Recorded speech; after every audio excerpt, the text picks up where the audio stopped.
Hello students. तो हम पढ़ रहे थे इकोनॉमिक्स और इकोनॉमिक्स में हम पढ़ रहे थे इंडियन इकोनॉमी, जो हमारी फ्लैशबैक सीरीज का पार्ट था।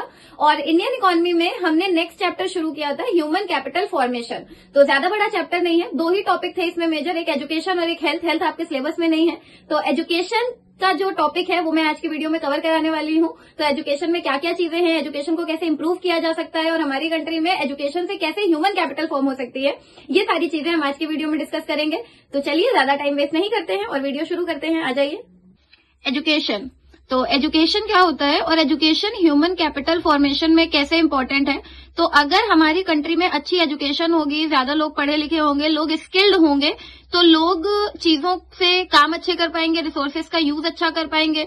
जब वो रिसोर्सेज का यूज अच्छा करेंगे तो कंट्री की जीडीपी में कंट्रीब्यूट करेंगे, कंट्री की जीडीपी ग्रोथ होगी। अगर कंट्री की जीडीपी ग्रोथ होगी तो कंट्री में डेवलपमेंट आएगा। तो इस तरीके से एजुकेशन इंपॉर्टेंट रोल प्ले करती है कैपिटल फॉर्मेशन में। हम देखते हैं एजुकेशन की मीनिंग क्या है।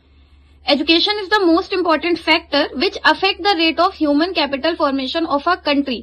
एजुकेशन किसी भी कंट्री में ह्यूमन कैपिटल फॉर्मेशन को सबसे ज्यादा अफेक्ट करने वाला फैक्टर है। अगर एजुकेशन अच्छी होगी तो उस कंट्री में ह्यूमन कैपिटल फॉर्मेशन अच्छा होगा। अगर एजुकेशन अच्छी नहीं होगी तो कंट्री में ह्यूमन कैपिटल फॉर्मेशन अच्छा नहीं होगा। फॉर एग्जाम्पल, अगर हम बात करते हैं यूएसए की, यूके की, कनाडा की, तो इन सब जगह का, जापान की, इन सब जगह का एजुकेशन सिस्टम बहुत स्ट्रांग है। इसी वजह से ये सारी कंट्रीज डेवलप्ड हैं, पर कैपिटा इनकम हाई है, लिविंग स्टैंडर्ड अच्छा है।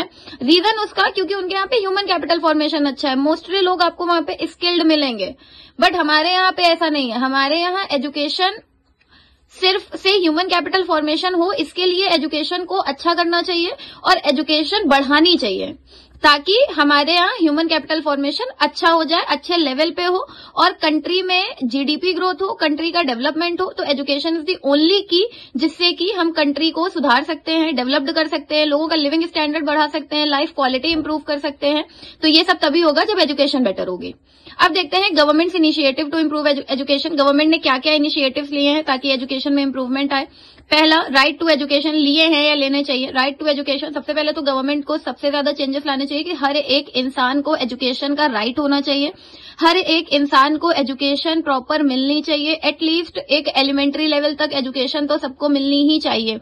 उसी के देखते गवर्नमेंट ने गवर्नमेंट स्कूल्स खुलवाए, गवर्नमेंट कॉलेजेस खुलवाए, जिससे कि लोगों के ऊपर एजुकेशन की कॉस्ट बहुत ज्यादा ना आए। और वो जो एक राइट टू एजुकेशन है कि मतलब सबको एजुकेशन मिले और लोगों के अंदर एक बेसिक जो स्किल होती है वो एटलीस्ट डेवलप हो जाए, क्योंकि एजुकेशन हमारे नॉलेज को इनहेंस करती है। तो अगर हमारी नॉलेज इनहेंस्ड होगी तो चीजें ज्यादा बेटर मैनर में वर्क करेंगी।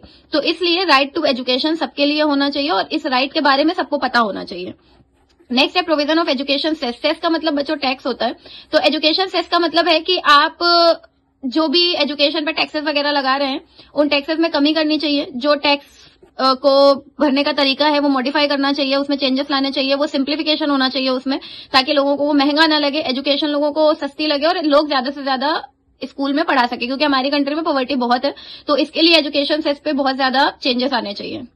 अदर मेजर्स अगर लोगों का एक माइंड सेट इंप्रूव किया जाए, क्योंकि बहुत सारे लोगों की मेंटल स्टेट वो नहीं होती है कि वो बहुत ज्यादा एजुकेट हो पाए या बहुत ज्यादा पढ़ लिख पाए, तो वो एक अदर मेजर्स हैं कि लोगों को, गवर्नमेंट को एक तरीके से एक प्रोग्राम्स लॉन्च करने चाहिए जिसमें वो एजुकेशन की इंपॉर्टेंस को लोगों को समझाए, लोगों को ये समझ आने लगे कि एजुकेशन बहुत इंपॉर्टेंट है और सब लोग अपने बच्चों को पढ़ाना लिखाना शुरू कर दें। नेक्स्ट है फ्यूचर प्रोस्पेक्ट्स क्या है एजुकेशन को लेके गवर्नमेंट फ्यूचर के। एजुकेशन फॉर ऑल, सबसे पहले तो एजुकेशन सबके लिए होनी चाहिए, किसी भी पर्टिकुलर इंडिविजुअल के लिए नहीं होनी चाहिए कि भाई ये उनके प्रधानमंत्री के बेटे हैं तो इनको एजुकेशन दी जाएगी, सबको नहीं। एजुकेशन फॉर ऑल, ये सबके लिए, गरीब अमीर, अच्छा बुरा, काला गोरा, सबके लिए एजुकेशन होनी चाहिए। Next, gender equity. जैसे हमने पहले देखते थे कि लड़कियों को ज्यादा पढ़ाया लिखाया नहीं जाता था, तो वो एक जेंडर इक्वालिटी नहीं थी। तो अब फ्यूचर प्रोस्पेक्टस है कि जेंडर इक्विटी होनी चाहिए, कि आप जितना लड़कों को पढ़ा रहे हैं उतना ही आप लड़कियों को भी पढ़ाएं, ताकि दोनों लोग वेल क्वालिफाइड हो और ह्यूमन कैपिटल फॉर्मेशन हो कंट्री में। नेक्स्ट है हायर एजुकेशन।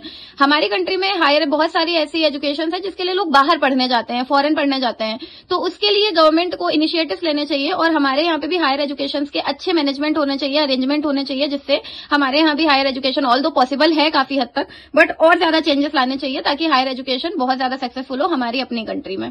तो ये था education health human capital formation में। हेल्थ आपके सिलेबस का पार्ट नहीं है। तो स्टूडेंट्स, ये था आज का वीडियो। एजुकेशन पे, जो कि ह्यूमन कैपिटल फॉर्मेशन का पार्ट था। आई होप आपको समझ में आया होगा कि एजुकेशन किस तरीके से एक बहुत इंपॉर्टेंट फैक्टर है ह्यूमन कैपिटल फॉर्म करने के लिए किसी भी कंट्री में। तो अगर आपको कोई भी डाउट हो तो मुझे कमेंट सेक्शन में बताइएगा। वीडियो को लाइक करिए, दोस्तों के साथ शेयर करिए और चैनल को सब्सक्राइब करिए। Thank you so much.